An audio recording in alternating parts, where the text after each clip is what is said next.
The Galactic Combat Academy's main hall buzzed with excitement as cadets from 47 different species gathered for the annual integration ceremony.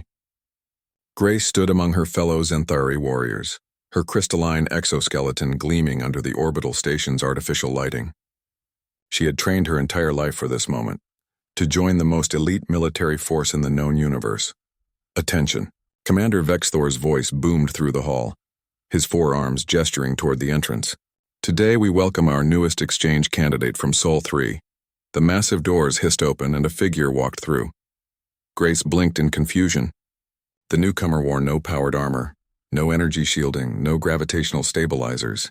Instead, he was dressed entirely in black fabric, loose-fitting pants, a wrapped tunic, and a mask that covered everything below his eyes. Soft boots made barely a whisper against the polished floor. "Is that cloth?" someone whispered behind her. Ezra, a Krell warrior standing to Grace's right, let out a harsh laugh. "They sent us a primitive? Look at him, he doesn't even have basic armor plating." Murmurs rippled through the assembled cadets. The human, they had been told his name was Kai, stood silently at attention, his dark eyes forward, seemingly unbothered by the mockery. "That uniform is thousands of years old." Grace heard a Vortani cadet snicker. "What's next? Are they going to send us someone with a wooden club?" Commander Vexthor's expression remained neutral, but Grace noticed the faintest hint of something in his eyes. Amusement? Respect? She couldn't quite tell. "Cadet Kai represents an ancient Earth tradition," the commander said, his voice cutting through the whispers. "He is here to teach you something the Academy has been lacking." "What could a primitive possibly teach us?" Ezra muttered loud enough for others to hear. His crystalline skin flickered with disdainful colors. "We have plasma weapons, tactical shields, and neural combat enhancements. He has pajamas." The training exercise began an hour later. The scenario was simple. Capture the flag in a hostile environment simulation. Grace's team of 12 elite cadets would face the human alone in a zero-gravity asteroid field simulation.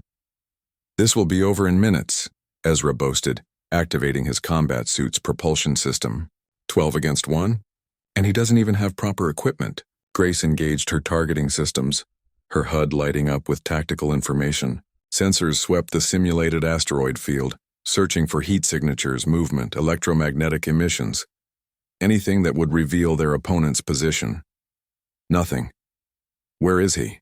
someone asked over the comm channel. Grace frowned. The human should have appeared on at least one of their scanning systems. Unless he was malfunctioning, but no, the exercise had officially begun. A sharp cry cut through the comm. Grace spun to see Cadet Talash floating unconscious, his weapon gone, his armor's power supply somehow disabled. "Contact rear," Ezra shouted, firing his plasma rifle toward a cluster of asteroids. The bolts illuminated the darkness but hit nothing. Grace's tactical display showed Talash's position, but no sign of the attacker. One by one, the cadets fell. Not killed, the simulation used non-lethal parameters but systematically eliminated. Grace watched in growing horror as her teammates were plucked from the darkness like insects caught in a web they couldn't see. She never heard him coming. One moment Grace was scanning an asteroid cluster, and the next she felt pressure on her weapon, then her wrist. Her rifle spun away into the void.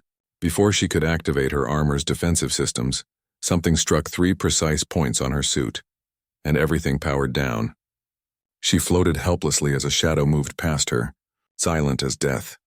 The human hadn't fired a single shot. When the simulation ended, 12 elite cadets floated unconscious or immobilized throughout the asteroid field. Kai stood at the flag's position, holding it calmly, barely winded. Back in the debriefing room, the cadets sat in stunned silence. Commander Vexthor stood before them, his expression now clearly showing satisfaction. "You mocked his primitive uniform," the commander said, pacing before them. "You dismissed him because he wore cloth instead of armor, because he carried no plasma weapons or energy shields. You don't understand. That's a ninja." Grace leaned forward. Her earlier arrogance completely evaporated. "For over 1,000 Earth years," Vexthor continued, "ninjas perfected the art of stealth, assassination, and unconventional warfare. While we developed technology to enhance our combat abilities, humans developed something far more dangerous. The ability to become invisible without cloaking devices, to kill without energy weapons, To move without making sound even sensors can detect. Ezra shifted uncomfortably in his seat. But how did he disable our armor? Our sensors? He studied your equipment's weak points before the exercise, Vexthor explained. Every piece of technology has vulnerabilities. Power couplings, sensor blind spots, armor joints. A ninja learns to exploit them all. Your armor made you predictable. Your weapon's energy signatures announced your positions. Your reliance on technology became your weakness. The commander activated a holographic display, showing the exercise from Kai's perspective.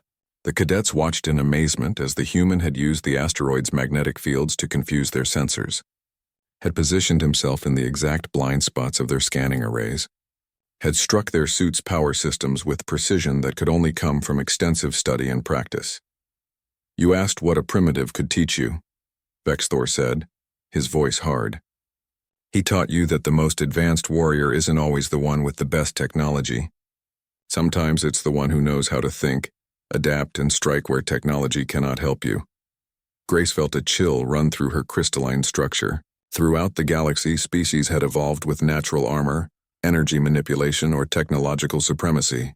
But humans had evolved with something perhaps more terrifying: the ability to turn any disadvantage into an advantage, to thrive in conditions that would cripple others, to defeat superior forces through pure cunning and skill. That evening, Grace approached Kai in the training hall. He was practicing movements, fluid, precise, almost meditative. Without his mask, she could see he was young, probably her age equivalent. I apologize, she said simply. I underestimated you. Kai nodded, a slight smile crossing his face. Most people do.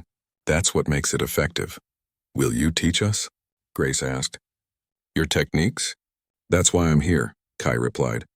The galaxy's threats don't always come with plasma cannons and force shields. Sometimes they come in the dark, in the silence, where your sensors can't help you. You need to learn to fight without relying on technology. Ezra appeared in the doorway, his usual arrogance replaced with genuine curiosity. I would also like to learn, he said quietly. Kai gestured for them both to enter. Then let's begin.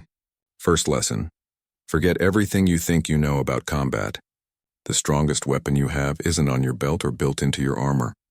It's here, he tapped his temple, and here.